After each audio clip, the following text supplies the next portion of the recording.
Hey everybody, what's up? I'm just at my desk in my office, which is basically like an apartment, and I'm on a webcam. But you know what? Doesn't matter. I'll put a nice camera in here eventually. I wanted to do a follow up on the episode. There's a link in the description. It's basically Mosrite FUZZrite and Electro Harmonix.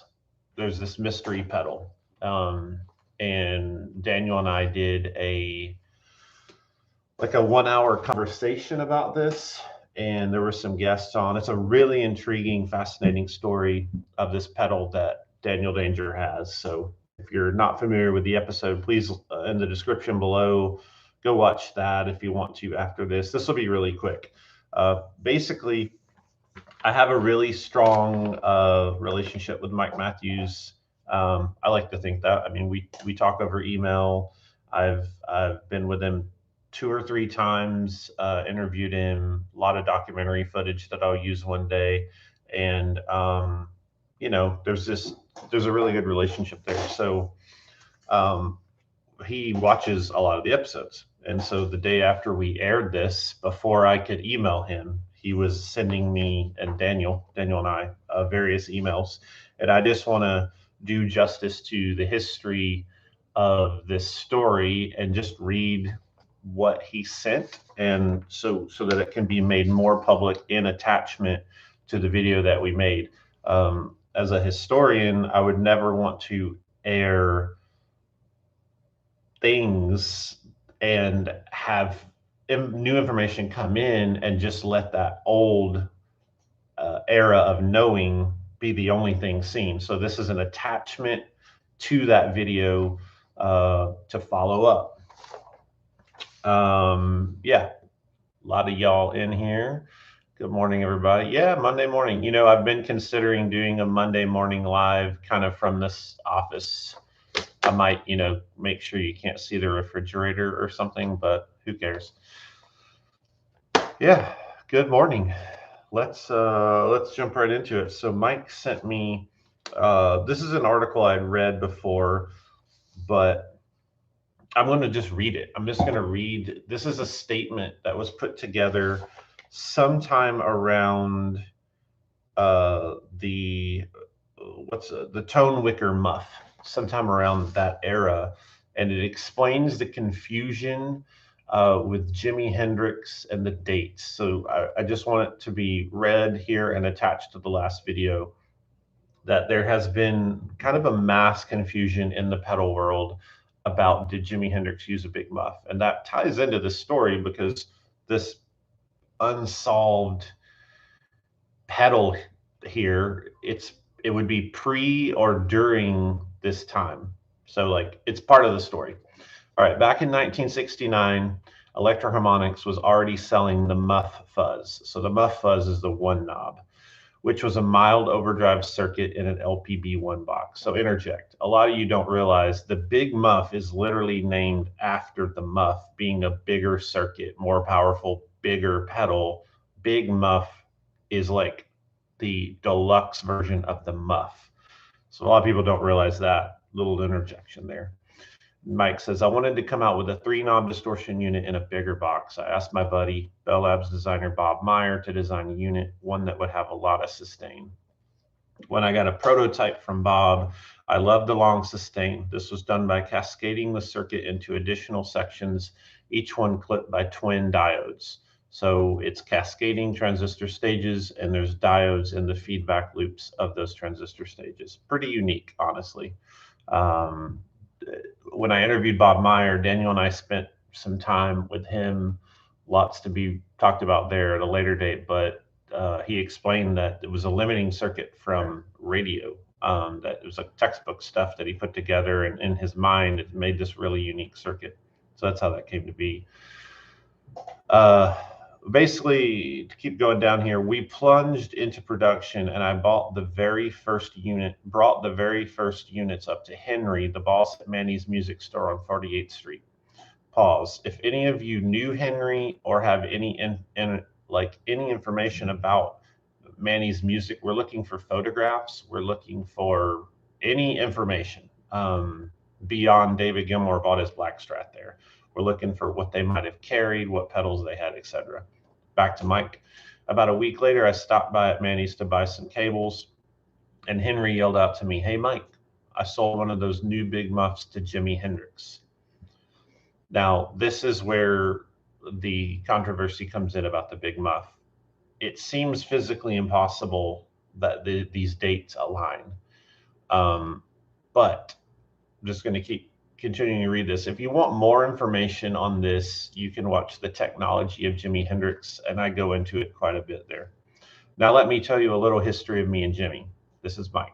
Back in the 60s, I was a concert promoter, Isley Brothers, Coasters, Drifters, Cadillacs, the Byrds, the Turtles, many more acts. I booked Chuck Berry for 2 nights, was looking forward to his gig, especially because Chuck traveled alone and the promoter had to get a backup band. I decided to play keyboards and got some buddies of mine who mostly did Chuck Berry's covers to back up Chuck. I think that's a funny story. It'd be like opening for Weezer and you play Weezer.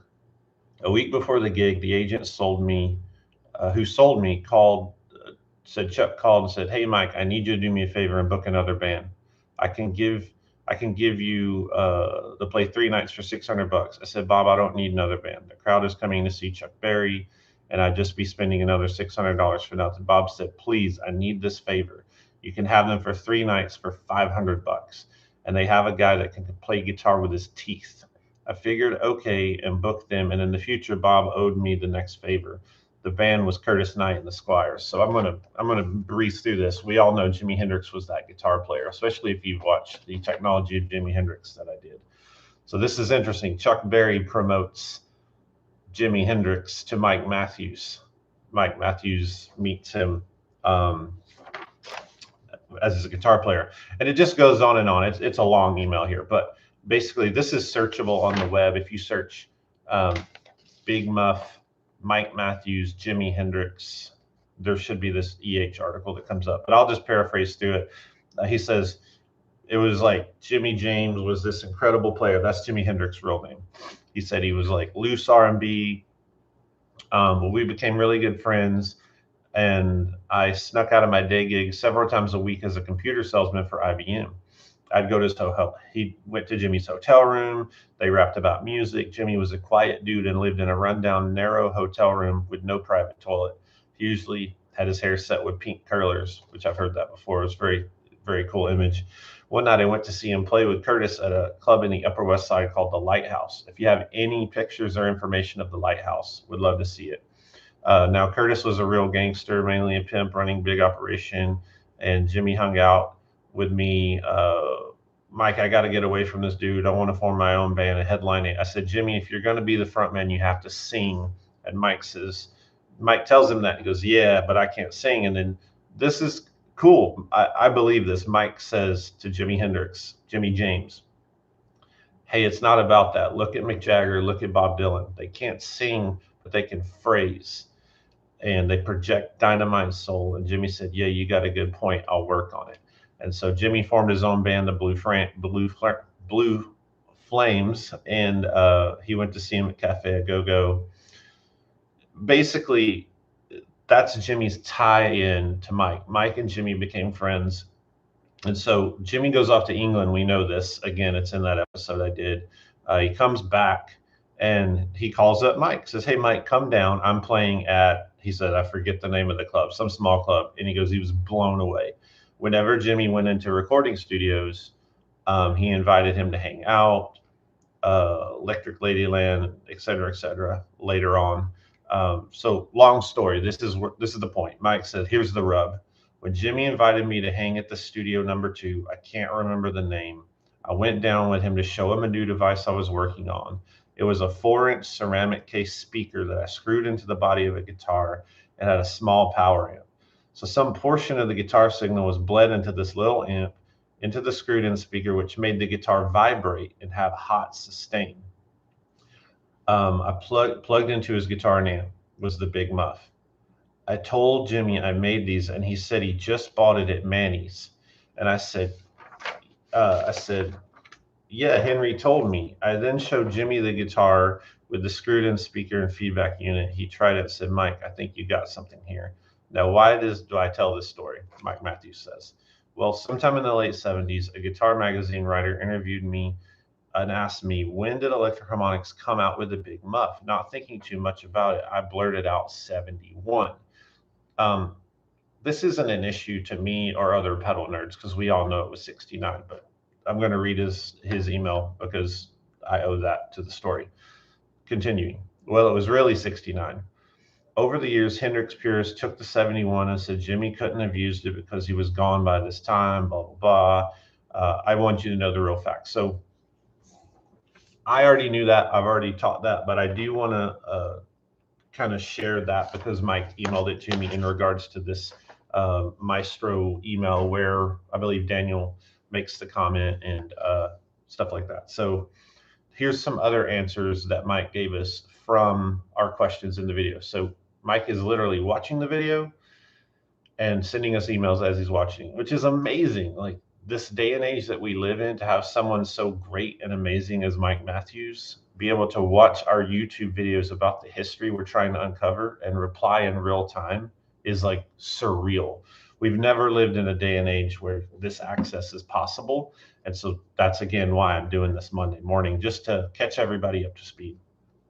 Here's something that Mike said. I never put Electro Harmonix on that Mosrite. Mike says, I've never seen it. I've never put Electro Harmonix on a Mosrite. And he says, someone else might have. So that's exciting. It's a wormhole. It's a break in the continuum of space-time history. Mike says someone could have.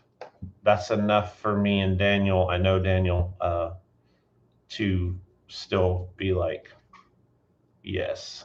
And he says, actually, only today did I learn from your video that Bill Burko merely copied a Mosrite. So he never actually knew that these AULs are just Mosrites until our video. So there's this amazing exchange due to technology and the internet where we are learning history, trying to uncover history, and then being able to interact with the creators through interviews or through episodes where they're emailing us back and watching it themselves.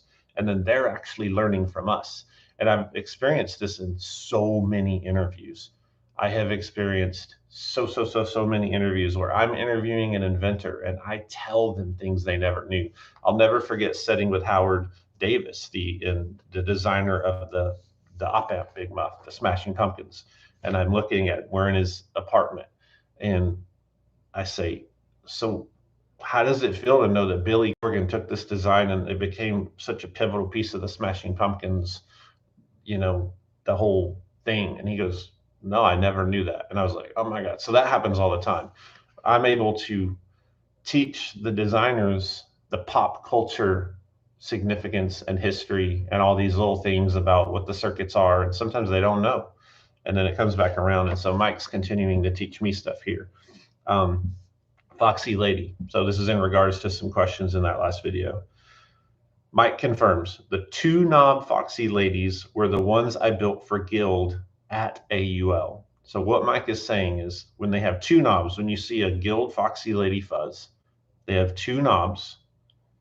Those were built at AUL for Guild. So AUL built them for Guild. The 3 knob is a real big muff, which we knew this, but this is great to hear Mike say this, where I branded Foxy Lady and continue to sell them as Guild. So when the big muff comes about in 69, Mike replaces that Mosrite Bill Burko circuit and puts his big muff in there, the Bob Meyer big muff. And so when you see a 3 knob big muff, he continues to sell them to Guild, and they're made by Electro Harmonix.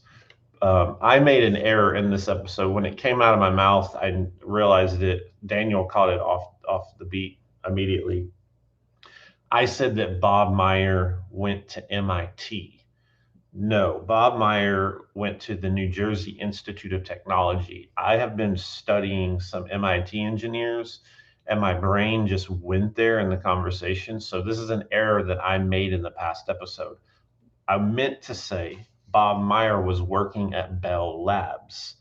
but I was thinking about MIT because there's this story I'm digging into. Long story short, I made an incorrect statement, and I do not want that to be repeated. Bob Meyer never worked at MIT. Please don't use that information. Don't write articles with it. That's not the true story of Bob Meyer. Bob Meyer graduated from the New Jersey Institute of Technology, and he went on to get a job at Bell Labs. And that's when Mike met him. And Mike was working at IBM. So clarification. Thank you, Mike, for calling that out.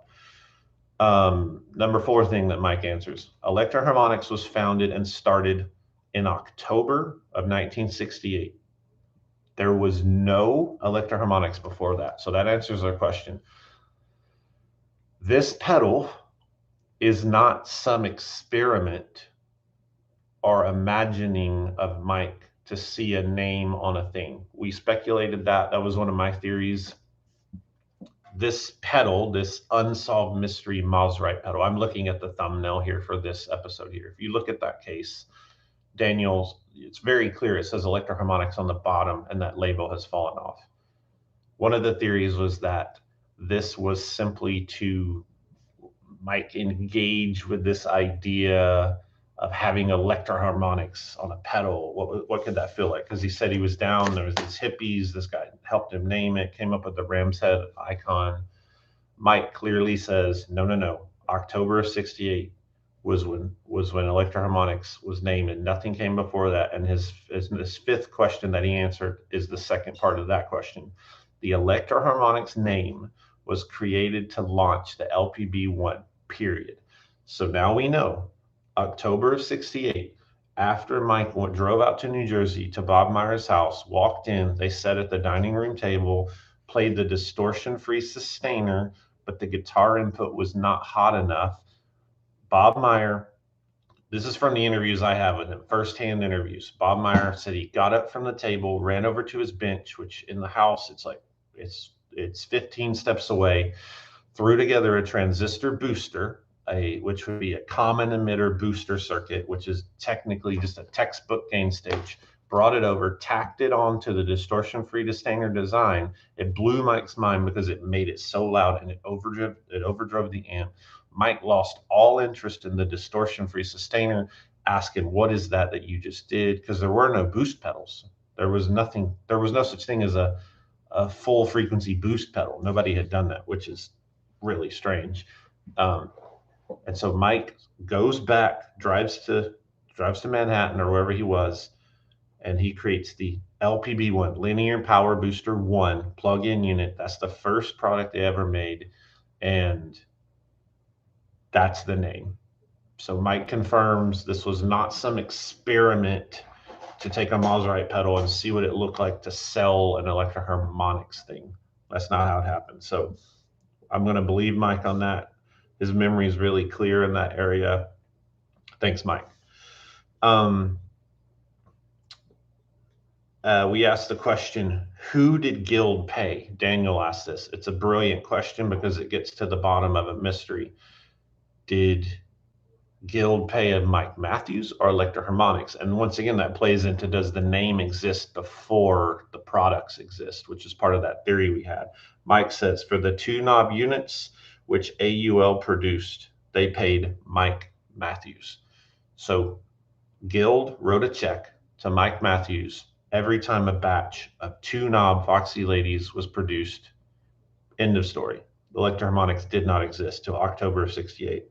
When we made the 3-knob Big Muff Foxy Ladies, this would be '69 on, the ones we specially branded for Guild paid Electro Harmonix because Electro Harmonix had been a business entity since October of '68, and that was possibly at least 6 months later in '69.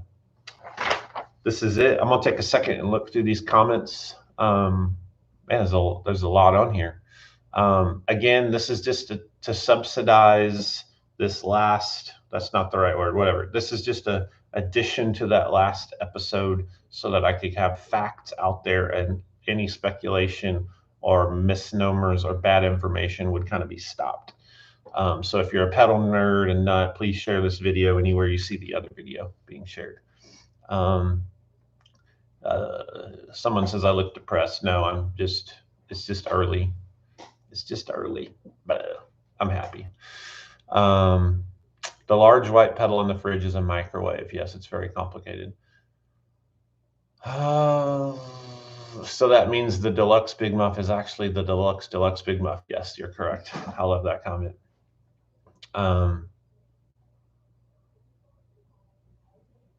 Yeah.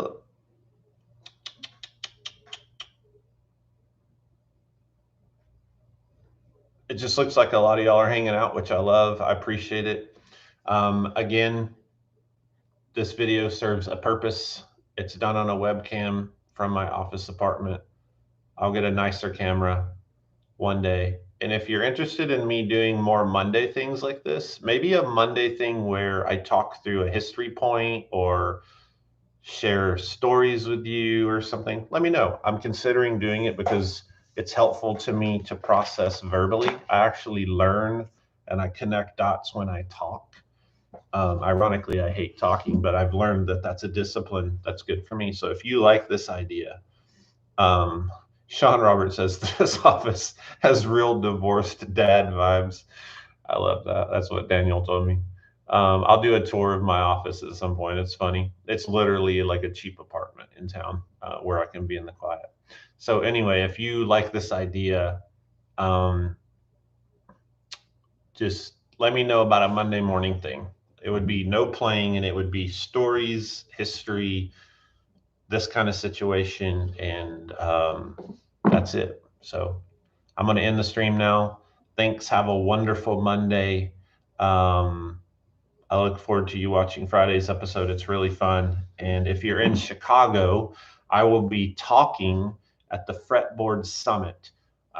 It's Thursday, Friday, Saturday. I'm doing a lecture that I'm really excited about. It'll be interactive. It is called How Chicago Changed Guitar. And it's going to be a look at the evolution of technology from the time that Chicago, the city, burned in the 1800s on, and how guitar came through Chicago in invention, manufacturing, and interesting circumstances that led to Chicago being kind of the epicenter of the electric guitar in the age of rock and roll. So I'm going to do that talk. It's 1 hour long. I'll have some special guests and some very old cool pedals. So if you're in Chicago or near Chicago, look up Fretboard Summit. It is brought on by the magazine that if you're on Instagram, you saw they featured like some of my photography, the Fretboard Journal. You should come out, meet me, hang out. There's some cool stuff. There's also a thing on Saturday where two guitar techs, famous guitarists, will be doing kind of an Iron Chef showdown to see who can build the craziest guitar from crazy spare parts. I'm going to be I think I'm the Alton Brown of that situation, which is very exciting. I might wear a lab coat, but this is it. See you in Chicago or see you Friday. Have a wonderful and blessed week. Bye-bye.